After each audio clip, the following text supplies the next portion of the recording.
All right, so this is week 6, video number 3. Videos 1 and 2 covered chapter 6 in your book. This is a whole new chapter. This is totally different than the prior videos from earlier in the week. So this is Chem 4, week 6, video number 3, and this addresses chapter 7 in your book. All right, so chapter 7 is all about chemical quantities and stoichiometry. You'll hear the word stoichiometry quite a bit. Stoichiometry is defined as the area of study devoted to the quantities of materials consumed and produced in a reaction. You notice it says in a reaction. So we're going to have reactants and products. We're going to have to talk about chemical reactions. So stoichiometry is not really going to show up today, but it's going to show up in the next videos and some of the later videos for chapter 7. So before we can talk about stoichiometry and using balanced reactions and stuff like that, we have to first introduce some new terms: the mole, molar mass, Avogadros number, stuff like that. So let's get started with the mole. The mole, abbreviated MOL, 1 mole of any substance contains exactly 6.022 times 10 to the 23rd items of that substance. So for example, if I say I have a dozen eggs, I have 12 eggs, right? Well, if I have 1 mole of eggs, I have 6.022 times 10 to the 23rd eggs. Second example, 1 mole of iron atoms is equal to 6.022 times 10 to the 23rd iron atoms. 1 mole of water molecules, 6.022 times 10 to the 23rd molecules of water. Back to the real world. If I have 1 mole of bananas, I have 6.022 times 10 to the 23rd bananas. Okay, so it's just like a dozen, right? A dozen is 12. A baker's dozen is 13, and 1 mole is 6.022 times 10 to the 23rd items of that substance. And that number is called Avogadros number, all right? So now I kind of want to talk to you about atomic mass and how we have atomic mass units as opposed to grams per mole, and what we're going to focus on is grams per mole for atomic mass.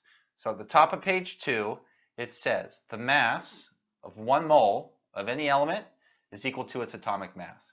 So if you look up carbon on the periodic table, you'll see that the decimal number is 12.01 grams per mole.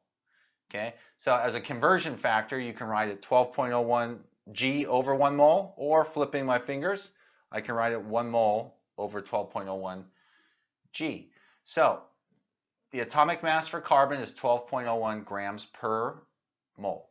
And that's true for any element on the periodic table. You just go to the element, you find out its atomic mass, it's listed right there, and we are going to use units of grams per mole. Here's an example using atomic mass and using the new term that we've used, mole. Find the mass in grams of a sample of 6 iron atoms. So we're not expecting 6 iron atoms to weigh hardly anything at all, right? Very, very small. Well, just like we learned in dimensional analysis way back in weeks 1 and 2, start with what you're given and put it over 1, remember? So we have 6 iron atoms, and for every 6.022 times 10 to the 23rd atoms of Fe on the bottom, that's 1 mole of Fe. We don't want our answer in moles of Fe, so we have one more step, and that is to cancel moles. So for every 1 mole of Fe, that weighs on the periodic table 55.85 grams. Units cancel, and we're left with 5.5 times 10 to the minus 22nd, using sig figs, 6 times 10 to the minus 22nd grams of Fe. All right, next example on this page at the bottom. Find both the number of moles of atoms and the actual number of atoms in a 10.0 gram sample of aluminum. Start with what you're given, put it over 1. 10.0 G aluminum, we got grams on top, right? So for every 26.98 grams of aluminum on the periodic table, that's grams per mole. So I'm basically dividing by the atomic mass here, and I get 0.371 moles of aluminum. Whatever the significant figures is that you start with is generally the number of significant figures you end up with, because everything en route is a conversion factor, and we take those to be exact. In other words, they have an infinite number of sig figs. All right, now we also have to find out the the next part of the question. So start with what you're given, put it over 1, 10.0 grams of aluminum. Get that into moles. So 10.0 grams of aluminum times 1 mole of aluminum over 26.98 grams of aluminum. That puts us in moles. And then for every 1 mole of aluminum atoms on the bottom, we have 6.022 times 10 to the 23rd atoms of aluminum. Cancel the units. Remember, when doing this stuff, this is dimensional analysis. Start with what you're given, put it over 1, work left to right. The units are more important because you have to cancel and follow. The last numerator is your answer's units. 2.23 times 10 to the 23rd atoms of aluminum. All right, so the first full example on this, page 3 of our notes, says a silicon chip has a mass of 5.68 milligrams. How many silicon atoms are present? Start with what you're given, put over 1. Milligrams turns into grams of silicon. For every 28.09 grams of silicon on the bottom, I have 1 mole of silicon on top. And then 1 mole of silicon contains 6.022 times 10 to the 23rd atoms of Si. Started with 3 sig figs. My answer is 3 sig figs. 1.22 times 10 to the 20th atoms of Si. Next example. Calculate the number of moles and the mass of a sample of cobalt containing 5.00 times 10 to the 20th atoms of cobalt. Well, first you have to know that cobalt is CO, right? You look that up on the periodic table and you can get its atomic mass. You're going to need it, 58.93 grams per mole. So start with what you're given, put it over 1. 5.00 times 10 to the 20th atoms of CO. We got to get out of atoms and into moles. So I'm dividing by Avogadros number. You should definitely do this one with your calculator to make sure you get the right answer. You want to know how to divide by Avogadros number properly. So this converts atoms into moles. You can leave either answer as long as it's three significant figures. You could have had 0.000830 or 8.30 times 10 to the minus 4th moles of cobalt. Practice that one on your calculator. Make sure you get the right answer. All right. Now I want to get to grams, mass. So I'm just going to use moles and I can do it in one step. 0.000830 moles of cobalt times 58.93 grams of cobalt for every 1 mole gives me my answer in grams. Okay. New topic now. So we're not talking about Avogadros number or moles or atomic mass, but we're introducing something so similar it's almost like it's the same topic. So this is molar mass. So we introduced moles, we introduced atomic mass, Avogadros number. Now we're doing molar mass. Molar mass is just like atomic mass, but it's for a compound, not an element. So what does it say? It says molar mass equals the mass of 1 mole of a compound, whereas atomic mass was for an element. It's often called molecular weight, formula mass. I'll probably always call it molar mass, but you will read molecular weight quite a bit. Just like an element's atomic mass, for example, 12.01 grams per mole for carbon, compounds and molecules have a molar mass.